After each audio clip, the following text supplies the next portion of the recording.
السلام عليكم ورحمه الله وبركاته. رجاله ثالثه ثانوي، اخباركم ايه؟ وحشتونا جدا. شهر ونخلص جيش ونرجع لكم تاني، وهتلاقي كم مراجعات فوق دماغك ما تتوقعهاش. ادعي لي يا بطل. مبدئيا كده، ايه هي مميزات التأجيل وايه هي عيوبها؟ على قد ما ما التأجيل ليه مميزات كتير. اول حاجة ان انا هيبقى معايا وقت كبير جدا ان انا احل في كل مادة اكتر من كتاب، وهيبقى معايا وقت كبير جدا في موضوع ان انا اوزع دروسي على الايام بتاعتي، فهيبقى عندي وقت فراغ كبير. وهلاقي مستر ان انا اقدر امسك وليكن مادة زي الفيزياء وامسكها اطحنها في كذا كتاب وابدا اراجع على الوحدة مرة واثنين وثلاثة. بس انت ما بصيتش على الجانب المسيء في التأجيل. زي ما انا جيت فرحت بموضوع التأجيل واجلت من اول السنة، وجيت في شهر واحد حسيت ان انا معايا وقت كبير جدا، كنت قدرت خدت المادتين اللي انا سايبهم.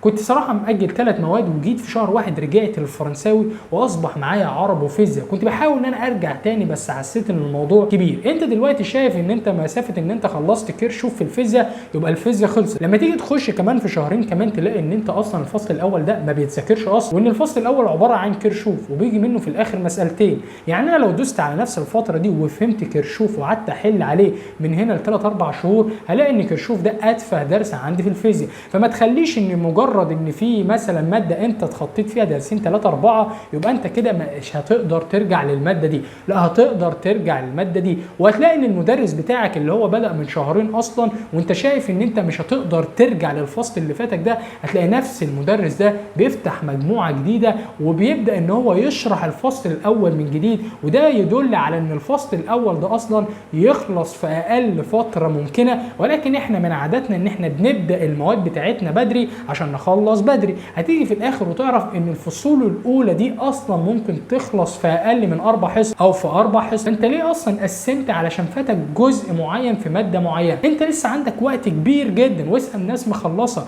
وناس مقسمه. هتلاقي الناس اللي مقسمه تقول لك لا، ده انا كان عندي وقت كبير جدا كنت ممكن استفدت بيه. وهتلاقي الناس اللي هي مقسمه هتقول لك احنا دلوقتي عايشين في سنه من اسوأ السنين اللي احنا بنمر بيه. ليه؟ لان هو عنده وقت كبير جدا وعنده ملل كبير جدا، وانت كنت فاكر ان السنه الكبيره جدا دي ممكن تعمل بيها حاجات كتيره ومش هتسيب الكتاب وكذا كذا كذا، ولكن انت هيأثر عليك حته ان انت عندك اكتئاب كبير. تشوف ان زمايلك راحوا كليات وانت لسه قاعد بتدرس. هتقول ماشي يا مستر، ما في زمايل كتيره ما راحوش الكليه اللي انا نفسي فيها. يا سيدي ماشي، بس انت تقدر تعمل ده في سنه واحده. انت عندك وقت كافي ان تعمل ده. ايه اللي انت ناقصك؟ فصل في مادتين 3 تقدر تنجزهم. عندك مثلا درسين معينين انت مش فاهمهم تقدر تفهمهم. انت عارف انت في شهر كام؟ انت في شهر 10. معاك 10 و11 و12 و1 و2 و3 و4 و5 و6، معاك 8 9 شهور. ده انت يا راجل تسافر وتعمل فلوس وترجع. لكن انت قفلتها قدام نفسك، خدت القرار من دلوقتي. ما تعملش زيي وكنت واخد القرار في شهر 8 واجلت في شهر مش عارف 9 ولا 10. لما جيت وصلت لشهر واحد لقيت ان انا كان عندي وقت كبير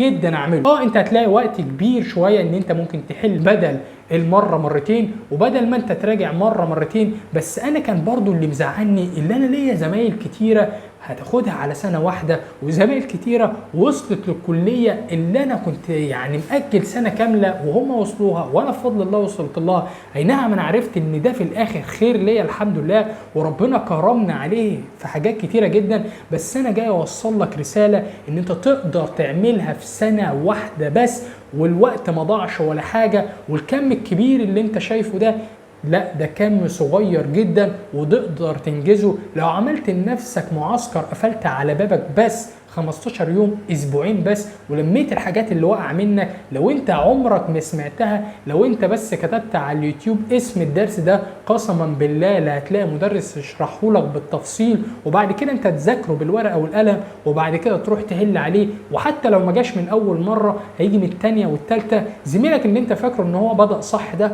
هو بطيخه اصلا في الدرس ده، ممكن انت لمجرد ان انت تذاكره مره واحده مع نفسك هتبقى احسن منه فيه. ولو في حاجه انت عطلان فيها روح اجري على المدرس اللي انت بتاخد عنده، ارجع اساله في الحته دي، هيرد عليك ما دام هو خايف عليك. اوعى تقسم، انت لسه في البدايه قدها بطل، وفي سنه واحده تقدر تعملها. علشان ما تشغلش دماغك، النظام هيتغير، التنسيق هيحصل فيه ايه، انت قدها بطل. ربنا يوفقكم يا شباب. عاوزك تشير الفيديو ده لكل زمايلك عشان تطمن صاحبك، ولايك على الفيديو ده وسبسكرايب للقناه لو انت اول مره تشوفنا، عشان ما يفوتكش المراجعات اللي ان شاء الله هننزلها الفتره الجايه دي. سلام يا بطل.